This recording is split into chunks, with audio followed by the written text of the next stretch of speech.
કે રામનું અને રાવણનું ભીષણ યુદ્ધ ચાલતું હતું.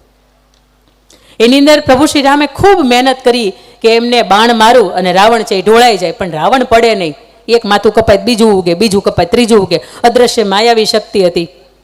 પછી વિભીષણ એને એવું કહે છે કે પ્રભુ એની નાભીની અંદર અમૃત કુંભ છે, અને જો તમે એની નાભીની અંદર 31મું બાણ મારશો તો એ રાવણ છે ને નીચે ઢળશે અને તોય મૃત્યુને શૈયાને ભેટશે, બાકી મૃત્યુ પામે એમ નથી. એટલે પ્રભુ શ્રી રામ એક પછી એક પછી એક પછી એક એવા 31 બાણ માર્યા અને રાવણની નાભીમાંથી અમૃત કળશ છે ઢોળાઈ ગયો અને રાવણ ત્યાં કકડ ભૂસ દઈને પડી ગયો. એટલે રાવણે આજ સુધી પ્રભુ શ્રી રામને વનવાસી કહીને બોલાવ્યા હતા, અને ત્યારે બે હાથ જોડીને એવું કહે છે કે પ્રભુ તમને મારે એક સવાલ પૂછવો છે. એટલે એમની જે અંતિમ અવસ્થા હતી એની પાસે લક્ષ્મણ અને પ્રભુ શ્રી રામ ઊભા રહે છે અને એ પૂછે છે લક્ષ્મણને કે હું આટલો શક્તિશાળી રાવણ જે કૈલાસ પર્વત છે ને એને કે હું મારા હાથથી ઉપાડ લઉં. દેવી પાર્વતી એવું કે શંકર ભગવાનને કે આમને કામ હોય ને તો તમે કે ન્યા જાજો, પણ એને અહીંયા આવવા ન દેતા, કે બધું ધ્રુજાવી નાખે છે. આ નવગ્રહ કે એને હું ઢોલીએ બાંધું, આ પવન છે એ મને પૂછીને વાય કે રાવણ હું ઉત્તર બાજુ વાવ કે દક્ષિણ બાજુ વાવ, આટલો હું શક્તિશાળી, પણ છતાંય મારો અંત આવી રીતે કેમ થયો, હું આટલી બધી પીડામાંથી કેમ પસાર થયો. અને ત્યારે પ્રભુ શ્રી રામ કીધું હતું કે રાવણ જીતવું હોય ને તો પહેલા તો ભાઈઓ ભેગા જોઈ, અને બીજું કે પરિવારમાં અભિમાન મૂકવું પડે. હું જ બધોય તો એ પરિવાર ભેગો ન રહે, અને બીજું કે ભાઈઓ ભેગા જોઈ. આજે લક્ષ્મણ મારી સાથે છે ને એટલા માટે આ 14 વર્ષનો વનવાસ અને તારા આંગણે અત્યારે હું જીત એટલા માટે મેળવી શક્યો છું. અને પ્રભુ શ્રી રામની બીજી પણ વાત છે કે જ્યારે માતા કઈ એને 14 વર્ષનો વનવાસ આપે છે અને પ્રભુ શ્રી રામ વનવાસની અંદર જાય છે એ પહેલાની ઘડી, એટલે પ્રભુ શ્રી રામનો આવતીકાલે સવારે રાજ્યાભિષેક થવાનો છે.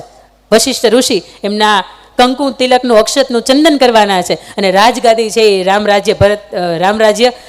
રામ પ્રભુ શ્રી રામને મળવાની છે. અને એ ગાદીએ બેસવાના હોય ને એ પહેલાં એને વિચાર આવે કે અમે ચારે ભાઈનો જન્મ સાથે થયો, અમે રમ્યા સાથે, જમ્યા સાથે, અમારો કર્ણવેદ સંસ્કાર સાથે થયો, અમારો યજ્ઞોપવિત સંસ્કાર સાથે થયો, અમે જેટલી પણ શિક્ષા લીધી બધું સાથે. તો આ રઘુકુળની આ એક રીત મને નથી ગમતી કે જ્યારે રાજ્યાભિષેક કરવાનો આવ્યો ત્યારે હું એકલો જ કેમ, ત્યારે મારે બીજા ભાઈ કેમ નહીં. પ્રભુ શ્રી રામ પણ શીખવે છે કે તમારી પહેલાં તમારું ભાઈનું વિચારો. ને 14 વર્ષનો વનવાસ લઈને જ્યારે પ્રભુ શ્રી રામ, માતા જાનકી અને લક્ષ્મણજી જ્યારે વનની અંદર પ્રવેશે છે ત્યારે વન દેવી એના બે હાથ જોડીને સ્વાગત કરે છે કે પ્રભુ તમે અમારી ધરતીને પાવન કરી, તમે વનમાં ક્યાંથી? અને વનદેવી એવું કહે છે કે પ્રભુ આપની સહાયતા હું શું કરું, તમારી સેવા હું શું કરું? અને ત્યારે વનદેવીને પ્રભુ શ્રી રામ એવું કહે છે કે રસ્તામાં આવ્યા ને તો ઘણા કાંટા છે ને એ મારા પગની અંદર ખૂંચ્યા છે. વનદેવી જો તમારી મારી સેવા જ કરવી હોય ને તો એ કાંટા છે ને એ બધા તમે ઉઠાવી લ્યો. એટલે વનદેવી મરક મરક હસે છે ને એવું કહે છે કે પ્રભુ તમે તો હવે પાછા અહીંયા આવી ગયા છો, 14 વર્ષ સુધી જવાના નથી, તો રસ્તામાંથી કાંટા ઉઠાવવાનું કેમ મને કહો છો? અને ત્યારે પ્રભુ શ્રી રામ એવું કહે છે કે મને ખબર છે, ભરતને ખબર પડશે ને કે ભાઈ હવે અયોધ્યામાં નથી, એટલે ભરત વાહે દોડતો દોડતો આવશે. એટલે ત્યારે વનદેવી ફરીથી હસે છે કે ભરત તો કે ક્યાં ખુલ્લા પગે આવવાનો છે, તો હવે રાજા કહેવાય, તો શાસન કહેવાય, અને એ નાથની અંદર અયોધ્યાનું રાજ્ય છે એટલે એ તો રથ લઈને આવશે. અને ત્યારે પ્રભુ શ્રી રામ એવું કહે છે કે મને ખબર છે મારા ભરતને પગના ચપ્પલ પહેરવાનો, પાદુકા પહેરવાનો એ સમય નહીં રહે, એ મને ગોતતો ગોતતો આવશે. ભલે મને કાંટા વાગ્યા પણ મારી પાછળ મારો ભરત આવે ને એને કાંટા ન વાગવા જોઈએ.